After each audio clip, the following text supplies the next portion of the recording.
죽음을 보지 않고 하나님의 부르심을 받은 에녹을 제외한 노아의 홍수 이전의 족장들의 평균 수명은 912.2세입니다. 도표를 보면은 아담은 구대손인 람에게 태어나는 것을 보고 죽었습니다. 우리가 그동안 족보를 볼 때 항상 어디에 관심을 먼저 가졌어요? 언제 태어났는지, 태어난 순서에 대해서 봤는데 오늘은 족보를 이제 거꾸로 봅니다. 언제 죽었느냐라는 거예요. 죽은 족보로 보면은 이제 어떻게 신앙이 전수해 갔는지 그래도 우리가 어렴풋하게 더 성경을 깊이 짐작할 수 있습니다. 노아의 아버지인 라멕이 비교적 짧은 777년을 산 것은 하나님께서 홍수에 맞춰서 불러가신 것으로 보입니다. 반면에 7대 손인 에녹은 2대 손인 셋보다도 먼저 하나님께서 데려가십니다. 그러니까 이 세상을 떠난 순서를 보면 아담이 처음이요, 다음이 에녹이 됩니다. 그리고 인간의 수명이 노아의 홍수 이후에 급격하게 줄어드는 것을 볼 수 있고요. 재미있는 것은 10대 손인 노아가 20대 손인 아브라함이 태어날 때까지 생존을 하십니다. 그러니까 아브라함이 태어나고 그리고 이제 노아가 이제 하나님의 부르심을 받습니다. 자, 하나님께서는 본문을 통해서 하나님을 떠난 가인의 후손들이 타락한 문화와 문명이 번성해 가고 있는 그때에 셋을 통하여 경건한 가문을 세워 가신다라고 말씀하십니다. 그리고 하나님께서는 오늘 본문 속에서 아무리 경건한 후손으로 장수하지만은 에녹을 제외한 모든 인간은요, 죄의 결과로 인해서 결코 어떤 일과도 죽음을 면할 수 없다라고 말씀합니다. 그래서 하나님께서는 오늘 에녹을 통해서 믿음의 사람들이 어떻게 살아야 하는지, 왜 에녹이 하나님과 어떻게 동행하였길래 하나님께서 이제 그를 죽음을 보지 않고 하늘로 올리우셨는지에 대한 하나님 말씀을 우리에게 하십니다. 자, 오늘 하나님께서 오늘 본문을 통해서 저희들에게 오늘도 크게 두 가지 메시지를 주시는데요. 첫 번째는 아무리 견고한 후손으로 하나님 안에서 생육과 번성의 복을 받아도 인간은요 반드시 죽는다라고 말씀하십니다. 먼저 26절에서 6절에서 27절 그리고 30절에서 31절을 통해서 경건한 후손들의 이름을 통해서 그 이름 속에 담겨 있는 그들의 인생에 대해서 하나님께서 말씀합니다. 하나님께서는 경건한 후손인 셋의 족보를 통해서 믿음의 사람으로 어떻게 살아야 하는지에 대해서 말씀합니다. 우리가 이제 지난 시간에 셋과 에노스에 대해서는 이미 말씀을 드렸고요. 오늘은 아담의 4대 손인 게남부터 10대 손인 노아까지의 족보를 통해서 경건한 후손들의 이름 속에 담겨 있는 하나님의 음성을 함께 듣기를 원합니다. 먼저 4대 손인 게난입니다. 게난이라고 하는 이름은 소유, 대장장이, 그리고 창을 쓰는 사람, 이런 의미를 가지고 있습니다. 그러니까 이 게난이라고 하는 인물은 철을 잘 다루고 이제 두발가인의 기술을 전수받았던 것으로 보여요. 그래서 철을 잘 다루고 창을 잘 사용했던 사냥꾼으로 보여집니다. 그다음에 5대 손인 마할랄렐입니다. 마할랄렐은 할랄이라고 하는 찬양이라는 단어와 하나님이라고 하는 단어가 합성이 된 그런 이름인데요. 하나님께 찬양이라고 하는 그런 경건한 이름을 가지고 있습니다. 자신의 능력을 뽐내고 교만한 이 가인의 후손들이 번성해 가고 있는 그 시대에 경건한 가문의 전통을 이어받아서 하나님을 예배하고 찬양하는 일에 열심을 내었던 인물이 바로 이 마할랄렐이었던 걸로 보여집니다. 그 다음에 6대 손인 야렛입니다. 야렛이라는 단어는 야라드라고 하는 이제 기본 동사에서 나온 이름인데요. 내려가다, 밑으로 행진하다, 이런 의미를 가지고 있습니다. 그래서 아마도 이 야렛은 목축업에 종사했던 것 같아요. 그래서 좋은 목초지를 찾아서 야발처럼 유목 생활을 했던 것으로 보여집니다. 그 다음에 7대 손인 에녹입니다. 우리가 이제 잘 아는 인물이죠. 에녹은 히브리어로 하노크라고 하는 이름인데요. 감화시키다, 가르치다, 전수자, 선생, 이런 의미를 가지고 있습니다. 여러분, 성경 속에서 우리가 언제나 이렇게 보면은 7이라고 하는 숫자는 무엇과 관련이 있어요? 하나님과 언약과 관련이 있는 숫자가 7입니다. 근데 아담의 7대 손 에녹, 그의 인생이요, 신실한 한 신앙인으로서 언약에 신실하신 하나님과 동행하는 모범적인 인생을 살았더라라는 거예요. 그래서 이 에녹이 특별히 이 7대 손이라고 하는 의미가 더 깊은 것 같아요. 이제 에녹에 대해서는 뒤에서 다시 한번 우리가 말씀드리겠지만은 특히 이름에서 알 수 있듯이 에녹은 자신만 신앙생활을 잘 하다가 자신만 복받고 살다가 간 인생이 아니라 그의 이름대로 하나님의 뜻을 사람들에게 가르치고 또 하나님과 동행하는 법을 사람들에게 가르치면서 이제 많은 사람들에게 깊은 감명을 주었던 그런 당대의 의인이었던 것으로 보여집니다. 그다음에 8대 손이 무드셀라입니다. 무드셀라는 병기의 사람, 창의 사람 이런 의미를 가지고 있거든요. 무드셀라 하면 제일 먼저 생각나는 게 뭐예요? 인류 역사상 가장 오래 산 사람. 몇 살을 사셨죠? 969세를 사셨어요. 그런데 이 무드셀라는 가장 장수한 인물이기도 하면서 그 이름으로 보아서 경건한 후손으로서 아주 강건하고, 그러니까 건강했으니까 오래 사셨겠죠. 건강했고 그리고 활달한 사냥꾼이었을 것으로 보여집니다. 그 당시에는 육식을 위해서 사람들이 사냥을 하진 않았어요. 그러니까 사냥을 했다라고 하는 것을 우리는 왜 사냥하면 제일 먼저 생각하는 게 고기를 그러니까 그 짐승을 잡아서 먹으려고 한다라고 생각을 하잖아요. 그런데 그 당시에는 노아의 홍수 이전의 사냥의 개념은 육식의 개념이 아닙니다. 뭐냐면은 의복의 개념입니다. 의복의 개념. 왜냐하면 그 시대에는 굳이 육식을 하지 않고도 평균적으로 912세나 살 수 있을 만큼 자연 환경이 충분했고 그 다음에 여러 가지 풍성한 영양 섭취를 할 수 있는 다양한 그런 생태계를 가지고 있었다라는 거예요. 그럼에도 불구하고 이 경건한 후손들에게서도 이 창에 관련된 이름이 벌써 두 번째 나옵니다. 그런데 이제 게난도 창을 쓰는 사람, 그 다음에 오늘 여기 그 이제 무드셀라도 창의 사람, 비행기의 사람 이런 의미가 있잖아요. 단순히 전쟁을 위해서 창이 필요한 것이 아니고 사냥을 위해서 필요했다라는 거예요. 그리고 그들이 사냥을 했던 것은요, 고기를 먹기 위한 것이 아니라 그 시대에는 고기를 먹지 않았어요. 의복을 재료로 하기 위해서 했다라는 거예요. 우리 창세기 9장 3절 말씀 같이 한번 읽어봅니다. 모든 산 동물은 너희 먹을 것이 될지라 채소같이 내가 이것을 다 너희에게 주노라. 누구에게 하신 말씀이에요? 노아에게 하신 말씀이에요. 그러니까 노아의 홍수 이후에 인간이 비로소 육식을 시작을 합니다. 여러분, 하나님께서 아담과 하와에게 최초로 입히신 옷이 어떤 옷이에요? 네, 짐승의 가죽으로 만든 옷입니다. 그것이 그 시대의 사람들의 최고의 이제 패션이 되는 거예요. 그래서 이제 그 일을 위해서 의복을 해 입기 위해서 짐승을 잡았던 것으로 그렇게 보여집니다. 그 다음에 9대 손인 라멕입니다. 라멕이라는 이름은 이미 한번 나왔었는데요. 강한 자, 젊은 사람, 난폭한 사람 이런 의미를 가지고 있습니다.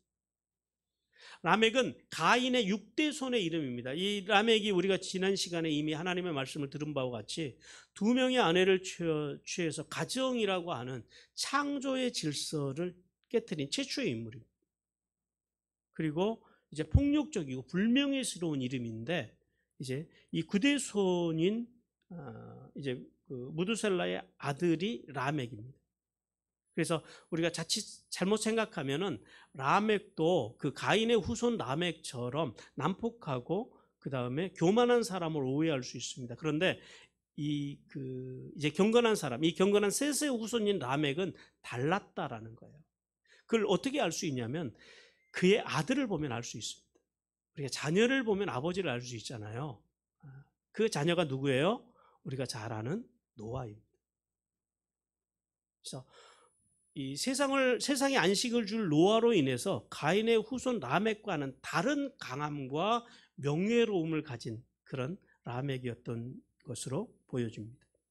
그다음에 이제 마지막은 10대 손 노아입니다. 노아는 누하흐라고 하는 그런 이제 히브리어인데요. 쉬다, 안식하다, 휴식하다 이런 의미를 가지고 있습니다. 홍수의 종말에서 유일하게 살아남은 가족의 아버지로서 인류에게 쉼과 안식을 줄 예수 그리스도의 예표적인 인물입니다. 자, 하나님께서는 이렇게 이제 아담으로부터 노아까지 10대 손의 족보를 통하여서 이제 하나님의 경건한 후손들이 어떻게 이 땅에 정착하고 자리를 잡고 살아가는지에 대해서 말씀합니다. 하나님께서는 이 족보를 통하여서 가인의 후손들과 대비된 경건한 후손들의 삶에 대해서 우리에게 말씀을 하십니다. 그러므로 우리는요, 이렇게 경건한 후손들처럼 경건한 후손들을 세우며 또 경건한 가문을 이루며 살아야 한다라고 주님께서 말씀합니다.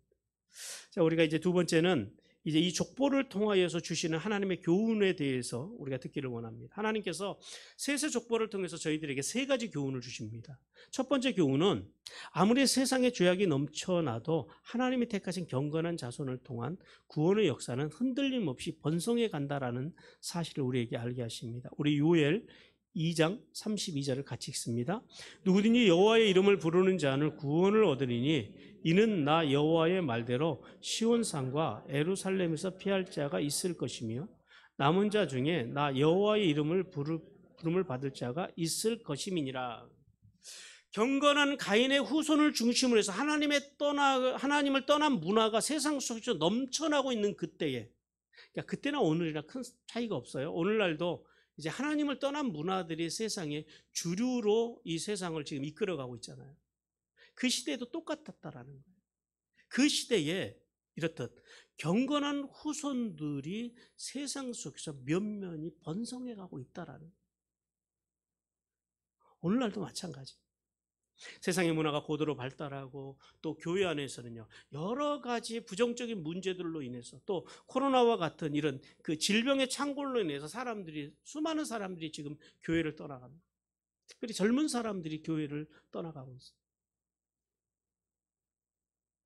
그래서 우리는 날마다 위기의식 속에서 살아갑니다. 앞으로 교회가 존속할 수 있을까? 답은 존속할 수 있다라는 겁니다. 왜냐하면 아무리 사람들이 그런 문제들 때문에 교회를 떠나도 하나님께서는요, 하나님의 구원의 역사를 복음 안에서 살고자 발버둥치는 그 결건한 성도들을 통해서 계속해서 하나님께서 흐르게 하신다라는 거예요. 그러므로 우리는 셋의 후손의 라인에 설 것인지 아니면 멸망에 가는 가인의 후손의 라인에 설 것인지 선택해야 된다. 경건한 세뇌 후손들은요, 하나님의 말씀의 은혜를 누리고 하나님과 예배를 통해서 사랑을 누리고 하나님 안에서 성령님 안에서 기도함으로 하나님과 교통을 누리며 살아간다라는, 이런 삶을 살아갈 것인지 아니면 가인의 그 후손의 라인에서 세상의 돈, 명예, 권력 이런 것들을 사랑하고 이런 것들을 지향하며 살아가다가 또 자신의 감정과 생각에 함몰되어서 살아가다가 범죄하다가 끝내 멸망의 길을 갈 것인지, 어느 라인에 설 것인지 주님께서 이 족보를 통해서 우리에게 너희가 선택해야 된다라는. 두 번째는 모든 인생은 한 번 태어나서 반드시 죽는다라는 사실입니다. 우리 히브리서 9장 27절 같이 읽습니다. 한 번 죽는 것은 사람에게 정해진 것이요 그 후에는 심판이 있어야 됩니다. 이 본문 5장 속에는 이제 이 족보 안에 5장의 족보 안에는 낳았다라고 하는 단어가 20번이 나오고요. 죽었다고 하는 단어가 8번이 나옵니다. 낳고 죽고 또 중간에 지내면이라는 단어가 또 나오거든요. 그러니까 태어나서 살다가 지내다가 그리고 죽는 것이 인생이라는 거예요. 무슨 말씀이에요? 경건한 자손으로 태어났던, 경건한 자손으로 이 세상에서 살았던, 아니면 불경건한 자손의 가문에서 태어났던 모든 인간은요, 다 죽는다는 거예요. 왜요? 범죄함 때문에. 누구의 범죄로 인해서요? 우리의 인류의 조상인 아담의 범죄로 인해서 인간은 죽을 수밖에 없다는 거예요. 무슨 말이에요? 우리의 생명에는 시작이 있고 끝은 이미 딱 정해져 있다는 거예요. 그러니까 이제 진짜 중요한 게 뭐예요? 하나님께서 이 말씀, 태어나서 살다가 지내다가 죽었다, 이 말씀을 통해서 우리에게 지금 무슨 말씀을 하시냐면, 진짜 우리가 이 세상에서 중요한 것은 태어나서 죽는 것도 중요하지만은 이거보다도 더 중요한 게 뭐예요? 어떻게 사느냐가 중요하다. 어떻게 이 세상에 지내느냐가 중요하다라는 거예요. 눈앞에 있는 돈과 명예와 권력을 위해서 양심과 신앙을 팔아가면서 지낼 것인지, 아니면 더 나아가서 그러한 행동들을 우리는요, 하나님의 뜻이라고 교회 다니는 사람들이 이걸 잘해요. 포장하고 합리화를 잘 시킵니다. 변명하면서 거짓과 기만으로 살 것인지, 아니면 당장 손해를 좀 보더라도 정직하게 하늘의 상급을 바라보고 하나님 보시기에 옳음을 쫓아서 살 것인지, 이걸 선택해야 된다. 쉽지 않죠. 당장 눈앞에 이익과 내 감정이 오고 가면서 그 속에서 이걸 선택한다라는 건 쉽지가 않아요. 그리고 또 한 가지, 이제 세세족보를 통해서 우리가 기억해 봐야 할 것, 주목해 봐야 할 것은, 세세족보를 보면은요, 순서가, 이 족보에 보면 순서가 있어요. 그 족장의 이름이 나오고요. 그 다음에 그 족장이 장자를 낳을 때의 나이가 나오고요. 그 다음에 그 후에 여생에 대해서 나오고 죽을 때의 나이로 이렇게 기록을 해놓고 있습니다. 하나님께서는 이 사실을 통해서 또 한 가지 우리에게 말씀하시는 건 이거예요. 태어날 때는요, 순서대로 태어났어요. 그렇죠? 그래서 아담, 셋, 에노스, 게난, 마할랄렐, 야렛, 에녹 이렇게 태어납니다. 근데 갈 때는 어떻게 가요? 제일 먼저 누가 갔어요? 아담이 갔어요. 그 다음 두 번째로 간 사람이 누군 줄 아세요? 아까 그 도표를 보셨으면 아실 텐데요. 7대 손인 에녹이 두 번째로 갑니다. 에녹이.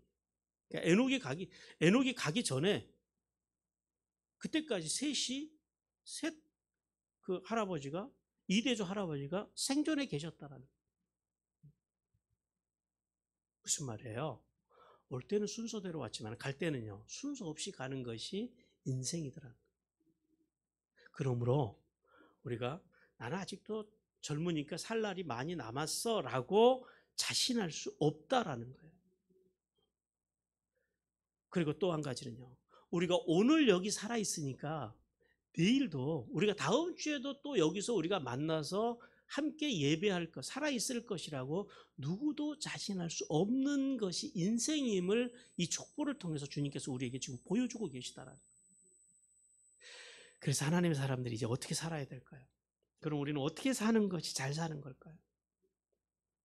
하나님께서는 우리에게 최선의 삶이 아닌 이머전의 삶, 몰입의 삶을 살으라고 말씀하십니다. 왜냐하면 최선이라고 하는 것은요, 누가 기준이에요? 내가 기준이에요. 그런데 주님께서는 우리에게 몰입, 영어로는 이머전이라고 합니다만, 그 이머전의 삶을 살아가라는 거예요. 몰입하는 삶을 살아가라는 거예요. 무슨 말이에요? 오늘이, 지금 이 시간이 마치 마지막인 것처럼 살아가라는 거예요. 오늘 우리가 드리는 이 예배가, 이 주일 예배가 내 인생의 마지막 주일 예배인 것처럼 드리라는 거예요. 여러분 집에서 하다못해 설거지를 하더라도 이 설거지가 내 인생의 마지막 설거지인 것처럼 그렇게 살아가라.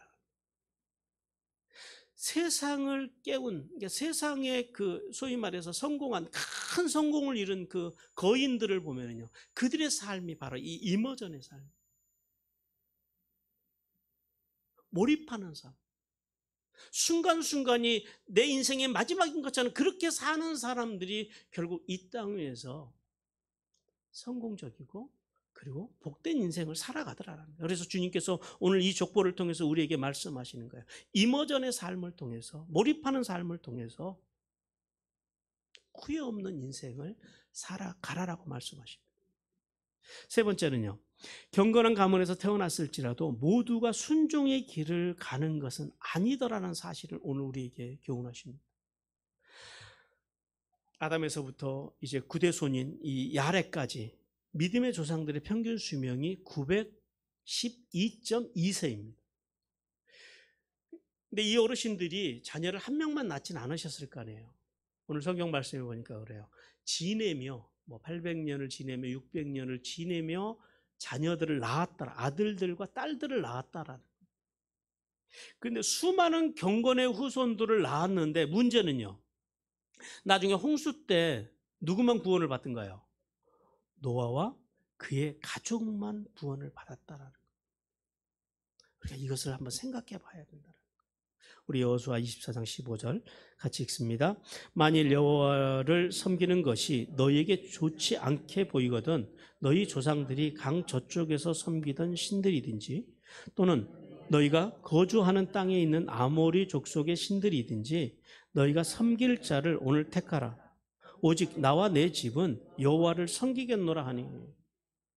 셋의 족보가 족장을 중심으로 해서 기록되었기에 900년을 살면서 낳은 자녀들의 이름을 일일이 다 기억할 수는 없었습니다. 그러나 912년을 살아가면서 평균적으로 수많은 자녀들을 낳았을 거라. 그런데요, 홍수가 지구를 덮었을 때 노아와 그의 아내와 그의 아들 셋과 자부 3명, 8명의 사람만이 구원을 받았다라는 사실. 오늘 이 사실 앞에서 우리는요, 정말 많은 생각을 해봐야 됩니다. 우리는 오늘도 경건한 부모님 밑에서 신앙생활, 교회 다니고 성경 공부 잘하고 기도 열심히 하고 그러면 구원을 얻는다라고 생각을 해요. 근데 이런 사실에 대해서 주님께서 이렇게 말씀합니다. 우리 마태복음 7장 21절인데요. 같이 읽습니다. 나더러 주여 주여 하는 자마다 다 천국에 들어갈 것이 아니요 다만 하늘에 계신 내 아버지의 뜻대로 행하는 자라야 들어가리라. 예수님께서는 예수님이 내 인생의 주인이십니다라고 말로만 고백하는 그러한 사람들이 천국에 들어가는 것이 아니라 세상의 가치, 내 감정의 가치보다 하나님의 말씀을 더 믿고 그 말씀을 존중하고 그 말씀대로 행하기 위해서 아버지의 뜻대로 살기 위해서 발버둥치는 성도가 하나님의 나라에 들어간다라고 말씀하십니다. 그러므로 오늘 우리는 말로만 하나님을 섬기는 신앙, 고백으로만 섬기는 신앙이 아니라 물론 그 고백도 위대하지요. 그러나 더 나가서 여호수아와 같이 나는 하나님만, 또 이제 뒤에 등장할 그 에녹과 같이 하나님만 섬기며 살기로 결단하고 또 그렇게 살기 위해서 하나님의 말씀을 공부하고 또 그 말씀을 가지고 그 말씀대로 살아보기 위해서 발버둥치는 삶을 통해 하늘의 복과 땅의 복을 받는 성도들이 되기를 주님께서 간절히 원하십니다. 그리고 하나님께서는 이제 두 번째 주시는 메시지는 이겁니다. 하나님께서는 하나님을 끝까지 신뢰하고 동행하는 성도들의 생명을 온전히 보호하시고 보존하신다고 약속하십니다. 먼저 21절에서 24절 말씀을 보니까요, 하나님과 동행함으로 죽음을 보지 않는 에녹에 대해서 말씀합니다. 하나님께서 그 아담의 7대 손인 에녹이 하나님과 동행하면서 살아가다가 65세에 무두셀라를 낳았고, 그리고 300년을 더 하나님과 동행했다 그래요. 근데 이 동행했다라는 말이 무슨 말이냐면, 에녹이 하나님과 동행했다라는 말 직역을 하면 그래요. 스스로 하나님과 함께 걸었다라는. 이게 좀 더 쉽게 표현하면 뭐냐면은, 에녹이 300년 동안을 어떻게 살았냐면은 마치 하나님과 부부처럼 살았다라는. 부부처럼 친밀하게 늘 동행하면서 살아가다가 죽음을 보지 않고 하나님의 나라로 데려감을 당했다라고 성경은 그렇게 말씀합니다. 에녹은요, 어떻게 살았냐면 하나님이 원하시는 삶의 원리에 따라서 에녹의 삶 속에는 하나님의 뜻에서 어긋나는 것을 찾아보기가 힘들었다라는 거예요. 그러니까 거의 완전에 가깝게 하나님과 하나님의 말씀과 보조를 맞추면서 그렇게 살았다라는 의미입니다. 이 동행하다라는 의미가 그런 거예요. 그런 삶이 우리가 가능할까요? 에녹이 한 걸로 봐서는 우리도 할 수 있을 거는 같아요. 완벽하진 않겠지만. 에녹도 완벽했겠습니까? 에녹도 성정을 가진 사람인데. 우리가 또 이제 이 본문을 공부하다 보니까 한 가지 제가 의문이 하나가 생겼습니다. 뭐냐면은 에녹이 무두셀라를 낳은 후에 300년을 동행했다고 성경이 그렇게 기록되어 있잖아요. 근데 원어 성경을 봐도 그런 뉘앙스로 기록이 돼 있어요. 그런데 그래서 보통 이 말씀을 이제 저도 그렇게 설교를 했고 이제 많은 목사님들도 65세 동안은 무두셀라가 자기 마음대로 살다가 무두셀라를 낳고 아마 어떤 사건 때문에 각성을 해서 아버지로서의 어떤 책임감이 생겼는지 300년을 하나님과 동행했다고 그렇게 해석을 합니다. 그런데요, 제가 이 말씀을 연구하면서 좀 더 자세히 살펴보니까 이 족보 속에 어떤 글자가 나왔냐면 지네다라는 글자가 계속해서 등장을 하더라고요. 바로 그 앞에 19절에서 에녹의 아버지인 야렛이 에녹을 낳은 후에 800년을 지내며 이렇게 기록이 되어 있습니다. 이 어떤 의미를 가질까요? 이 지내다라고 하는 이 말씀을 중심으로 해서 에녹의 삶을 다시 한번 조명해 보면요, 에녹은 기본적으로 경건한 가문에서 태어났다라는 거예요. 그리고 800년 동안 아버지가 살아가는 그 삶의 자리를 에녹은 보면서 자랐다라는, 그리고 아버지보다 훨씬 일찍 이 세상을 떠나잖아요. 무슨 말이냐면 에녹이 65세는 자기 마음대로 살고, 그리고 300년은 하나님과 동행하며 살았던 것 같지는 않다라는 생각이 들었습니다. 이것은 이제 성경에 나온 내용이 아니라 제가 이제 성경을 연구하면서 제가 나름대로 이제 해석을 하는 거예요. 그러니까 뭐 다른 분들이 그렇게 말씀을 하신다 그래서 그건 틀린 건 아니에요. 제가 맞는 것도 아니고, 그러나 이제 제가 공부하면서 이제 그런 해석을 하게 됐다라는 거죠. 그래서 경건한 가문 속에서 아버지 야렛의 삶을 보면서 자란 이 에녹. 이 에녹은 무두셀라를 낳기 전에도 여전히 하나님을 경외하고 도덕적으로 탁월했던 당대의 의인이었을 것으로 저는 그렇게 봅니다.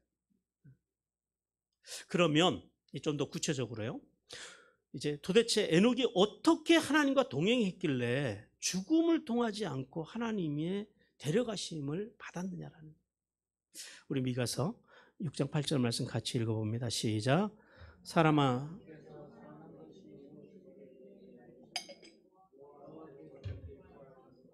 오직 정의를 행하며 인자를 사랑하며 겸손하게 내 하나님과 함께 행하는 것이 아니냐.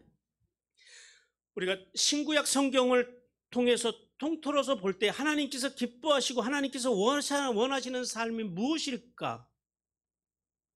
라는 질문을 해보면은요, 하나님께서는 불의를 사랑하지 아니하시고, 하나님 뭘 사랑하세요? 정의를 사랑하시는 거예요. 그러니까 예물도 불의한 예물이 아니라 하나님께서는 정의로운 예물을 기뻐하십니다.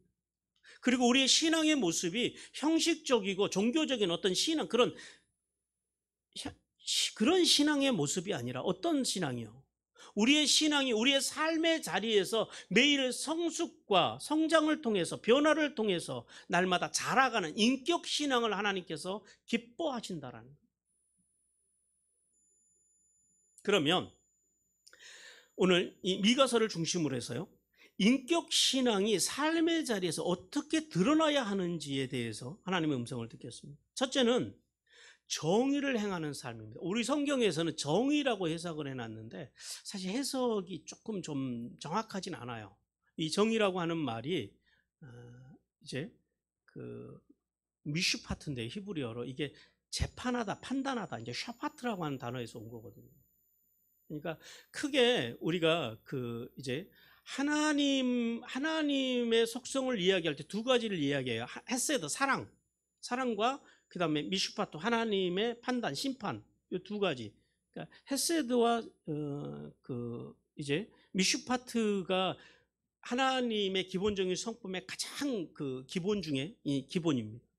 그런데 오늘 여기서 정의를 행한다고 하는 것은 어떤 옳음, 단순히 이게 아니에요. 그것은 의라고 하는, 째데카라고 하는 단어가 따로 있어요. 근데 여기서 말하는 정의는 뭐냐면은 그 옳음을 깨달은 성도들이, 재판관이 옳음을 알고 바른 법을 제대로 알고, 이건 이제 의예요. 의를 알고 옳음을 바로 알고 바른 판결을 내려야 된다라는 거야. 바른 판결을 내리듯이 성도들이 하나님의 하나님의 옳음을 알고, 뭘로 알아요? 하나님의 말씀으로 하나님의 하나님의 옳음을 알고, 째다카를 알고, 그리고 이제 모든 것을 판단할 때는 하나님의 미슈파트, 하나님의 말씀에 입각해서 판단해야 된다라는 거예요. 이게 이제 정의라고 하는 그 의미입니다. 그래서 이제 삶의 자리에서 한마디로 뭐예요? 우리가 판단할 모든 것을 결정하고 판단할 때 뭘로 해야 된다라는 거예요. 하나님의 말씀을 기반으로 해서, 말씀을 기준으로 해서 해야 된다라는 거예요. 그래서 하나님의 말씀으로 마음과 생각의 기준을 삼고, 그리고 돕고 세우고 살리는 언어 생활과 행동으로 높은 인격 신앙을 갖는 것, 그것을 정의를 행하는 삶이라고 합니다. 자, 좀 더 쉽게 말씀드리면 이런 거예요. 하나님의 말씀에 입각한 판단과 정직한 삶으로 다른 사람들, 특별히 약한 사람들, 사회적인 약자로 대변되는, 이제 구약 성경에서 말하는 고아나 과부나 나그네, 이런 사람들을 학대하거나 억울하지 않게 하는 것, 그리고 보다 적극적으로는 그 사람들을 돕고 세우고 살리는 것, 이것이 미슈파트, 이것이 정의라는 거예요.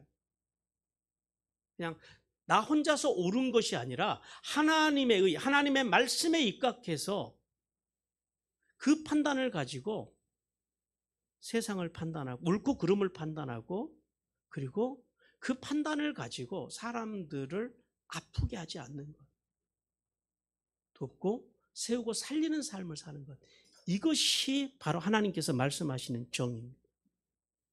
에녹은 이런 정의로운 삶을 살았다라는 거예요. 그래서 제가 늘 말씀드리잖아요.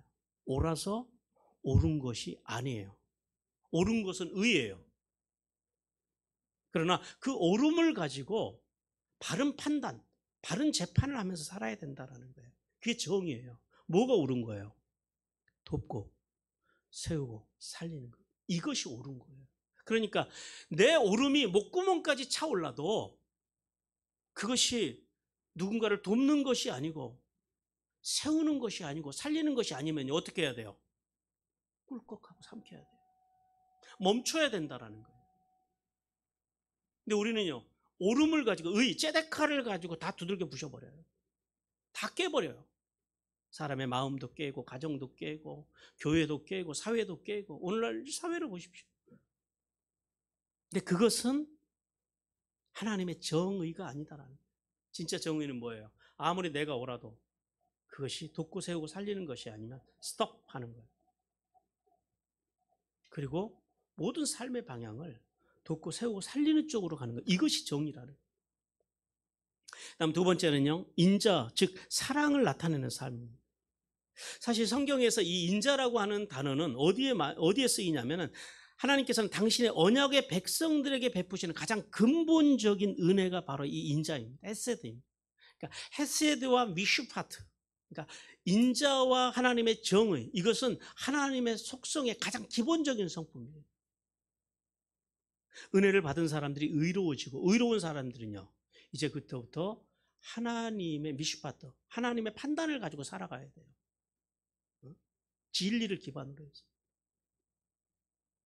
이것이 이제 성경의 기본 질서인데요. 그래서 그러므로 이 인격 신앙을 가지고 살아가는 성도들은요, 모든 사람들에게 친절해야 돼요. 근데 특히 누구에게 친절해야 되냐면은 하나님의 언약 안에서 충성스럽게 살아가는 사람들, 그들에게 더욱 더 애정을 쏟으라고 하는 그런 말씀입니다. 그다음에 세 번째는 겸손하게 하나님과 동행하는 삶입니다. 에녹과 같이 인격 신앙을 가지고 살아가는 성도들은 하나님과 동행하는 것 못지않게 중요한 것이 뭐라면 바로 겸손이라는 거예요. 여러분, 겸손이라는 게 무엇입니까? 겸손은 자신이 피조물임을 자각하고 인정하는 것, 이게 겸손이에요. 그러므로 성도는 하나님 앞에서 천천의 수양과 만만의 강물 같은 기름을 하나님께 드린다 할지라도 자신의 어떤 드림으로도 어떤 헌신으로도 하나님을 만족시킬 수 없다라는 사실을 아는 것, 이것이 겸손이라는 거예요. 또 반대로요, 겸손한 성도는 이런 거예요. 자기가 가진 것이 적어요. 그리고 부족해요. 미약해요. 그럴지라도 어차피 많은 것을 드려도 하나님 앞에서는 부족하고, 또 내가 가진 것이 미약하여도 하나님 보시기에 부족하고, 그것을 알기 때문에 많든지 적든지 자신이 가지고 있는 것이 연약하고 자신이 부족해도 그 연약함과 부족함을 가지고 정성스럽게 하나님 앞에 나아가는 것, 이것이 겸손이라는 거예요. 인간은요, 어떤 무엇으로도 아무리 내가 잘났든지 아무리 내가 못났든지 그 어떤 인간의 상태를 가지고도 하나님을 만족시킬 수 없다라는 사실을 아는 것이 중요하다라는 거예요. 이것이 겸손이라는 거예요. 그래서 어떤 사람들은 이 겸손을 가장한 교만들이 얼마나 많은지 몰라요. 이번에도 제 스승이신 정정복 총장님이 그런 글을 페이스북에 올리셨더라고요. 설교에 만족하지 말라라는. 그것이 설교자들에게 얼마나 무서운 것인지에 대해서 이제 그런 글을 써셔서 페이스북에 올려서 제가 제 페이스북에도 공유하고 그랬습니다만, 하나님 앞에서 우리가 행하는 것, 그 어떤 것 때문에, 내가 하는 어떤 종교 생활 때문에 하나님 앞에서 내가 이만하면 됐지라고 하는 것, 그것은 교만이다. 우리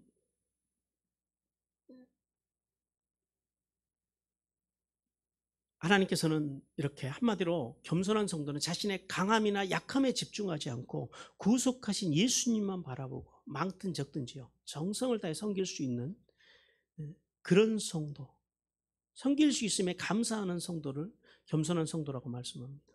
성도라고. 에녹이 이렇게 하나님과 동행하며 365년을 살다가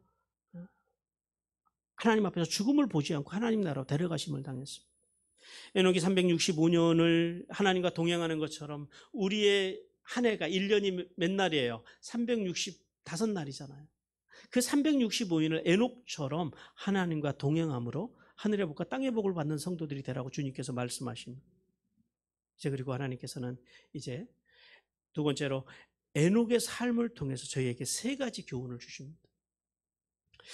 이제 이렇듯 특별한 하나님의 사람으로 살았던 에녹의 삶을 통해서 하나님 앞에서 우리가 이제 에녹의 삶을 세 가지로 정리해 볼 수가 있는데요. 첫 번째는 에녹은 철저하게 자기 자신을 부인하고 자기를 절제함을 통해서 몸과 마음을 관리하고 또 하나님 앞에서 완전히 헌신된 삶의 자리를 살았던 그러한 사람이었다라는 사실을 우리에게 말씀하십니다.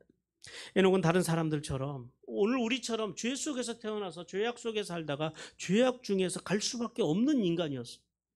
그런데 에녹은요, 살아가면서 어렸을 때부터 자신의 감정과 생각에 함몰되지 않았다라는, 철저하게 하나님의 말씀으로 마음과 생각을 채우고 관리하는 삶을 살았다. 인생은요, 절대 그냥 사라지는 게 아니지요. 마음도 돈도 인격도 관계도 관리하지 않으면 다 깨집니다. 근데 에녹은 그런 관리하는 삶을 살았더라. 그리고 철저하게 하나님 앞에 헌신된 드림의 삶을 살았다. 그렇게 하나님과 특별한 관계를 맺었다는 사실을 우리는 알아야 돼요.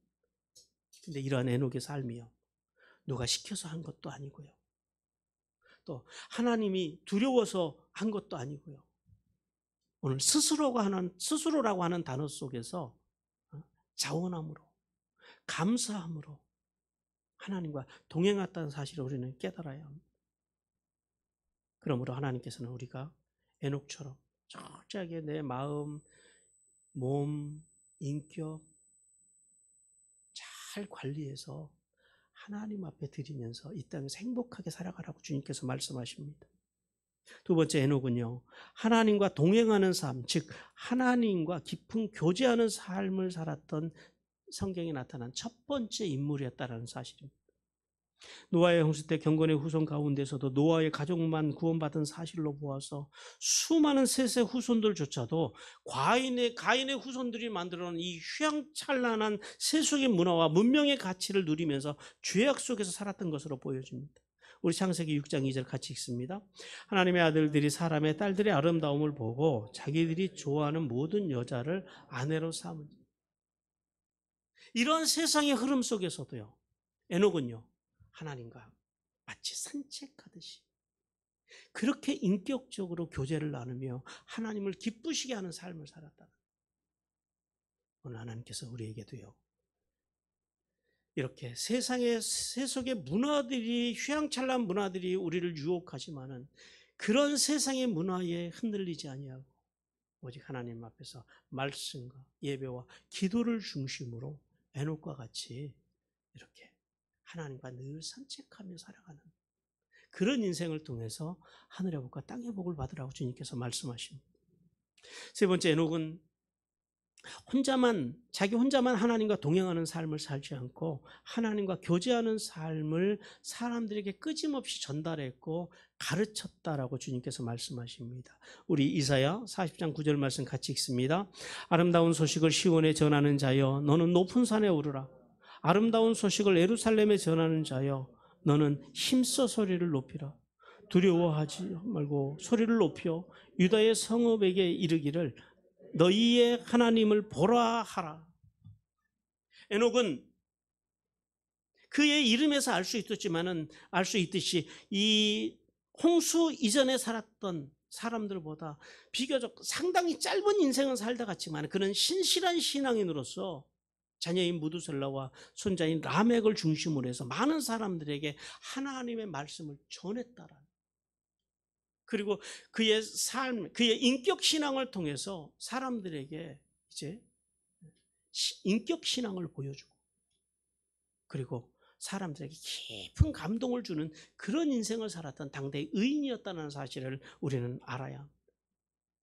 하나님께서요, 오늘도요, 이런 에녹과 같은 사람을 찾으신, 겉으로 볼 때 화려한 인생이 아니라 좀 덜 화려하더라도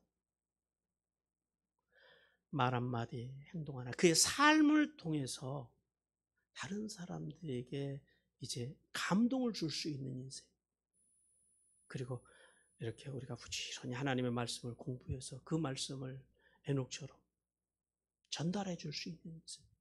그러니까 생각해 보세요. 우리가 노년에도 우리 대부분 은퇴하고 나면은 교회에서 할 일이 없다 그래요. 왜 할 일이 없습니까?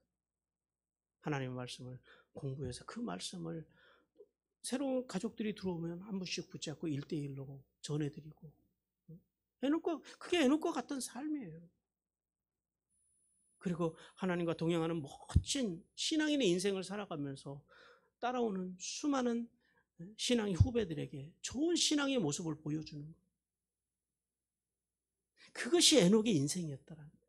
그래서 에녹이 이 인생, 정의로운 인생, 그리고 사랑하는 인생, 인자가 충만한 인생, 그리고 겸손하게 하나님과 동행하는 인생, 이 인생을 통해서 에녹이 죽음을 보지 않고 하나님의 나라에 이르렀음을 믿으라고 주님께서 말씀하십니다. 성도 여러분, 여러분은 어떤 성공적인 삶을 살고 싶으십니까? 여러분은 진짜 아름다운 인생이 어떤 인생이라고 생각하십니까? 돈 많은 인생이요? 출세한 인생이요? 힘을 가진 인생이요? 물론 그런 인생도 아름다운 인생이긴 하지요. 그러나 그 안에 하나님이 계실 때 그것은 아름다운 인생이 되는 거고요. 하나님이 계시지 않으면 아무것도 아니다라는 거예요. 거꾸로요. 우리가 가진 것이 없고 부족하고 연약해도요, 에녹과 같이 하나님과 동행하는 인생을 산다면 하나님은 그 인생을 아름답게 보신다라는, 그 인생을 성공적인 인생으로 평가하신다는 사실을 기억하시기를 바랍니다. 하나님께서는 창세기에서 이제 7번이나 하나님 보시기 좋으셨다라고 만물에게 명하십니다. 언제 하나님 보시기 좋으셨어요? 하나님의 말씀대로 됐을 때에 하나님께서 보시기 좋으셨다 그래요. 하나님의 말씀 안에서 말씀대로 살기 위해서 발버둥침으로 하나님 보시기 좋은 인생들이 되시기를 바랍니다. 또 역대기나 열왕기에 보면 하나님의 뜻을 행했던 왕들을 하나님께서는 선한 왕이라고 평가하십니다. 근데 왕으로서 성공한 인생을 살았지만은 하나님을 떠나 살았던 왕들은요, 하나님께서 기꺼이 악한 왕이라고 하나님께서는 말씀하십니다. 이 땅에서 큰 이름을 내지 않아도 역대기와 열왕기에 나오는 그 선한 왕들처럼 세상에서는 이름을 좀 덜 내어도 하나님과 동행함으로 선한 하나님의 사람으로 칭찬받는 아버지의 사람들이 되라고 주님께서 우리에게 말씀하십니다. 성도 여러분, 이제 우리는 점검해 봐야 합니다.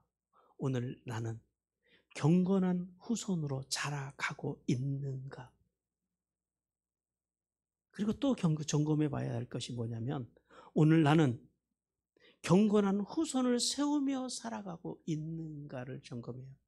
오늘 이 족보를 통해서, 이 셋의 족보를 통해서, 그리고 에녹의 삶을 통해서 우리가 돌아봐야 합니다. 하나님께서는 에녹과 같이 하나님과 동행하는 삶을 통해서 성공적인 인생을 통해 하늘의 복과 땅의 복을 받으라고 우리에게 말씀하십니다. 사랑하는 성도 여러분, 날마다 셋의 족보에 등장하는 이 경건한 후손들처럼, 특히 이 에녹처럼 삶의 자리가 좀 고되고 또 불경건한 자들이 우리의 삶의 자리에서 번성하는 것을 좀 보더라도 결코 실망하지 말라라는 거예요. 그런 것들 때문에 일희일비하지 말라라고 주님께서 말씀하십니다. 그럴수록요, 경건한 후손에게 복을 주시는 그 하나님을 바라보고, 그렇게 가인의 후손의 문화와 문명이 발달해가고 있는 그 번성해가는 시대에도 이렇게 셋의 후손처럼 경건한 후손을 이루며 경건한 가문을 이루며 예수님의 십자가를 붙들고 이 구속사의 하이라이트인 하나님의 교회를 세우고 또 믿음의 하나님의 사람들을 겸손함으로 섬기고 또 세상에 나가서는요, 그리스도의 향기로운 편지가 되어서 사람들을 감동시키는 인생을 통해 하늘의 복과 땅의 복을 받는 성도들이 되기를 주님께서 간절히 원하십니다. 오늘 우리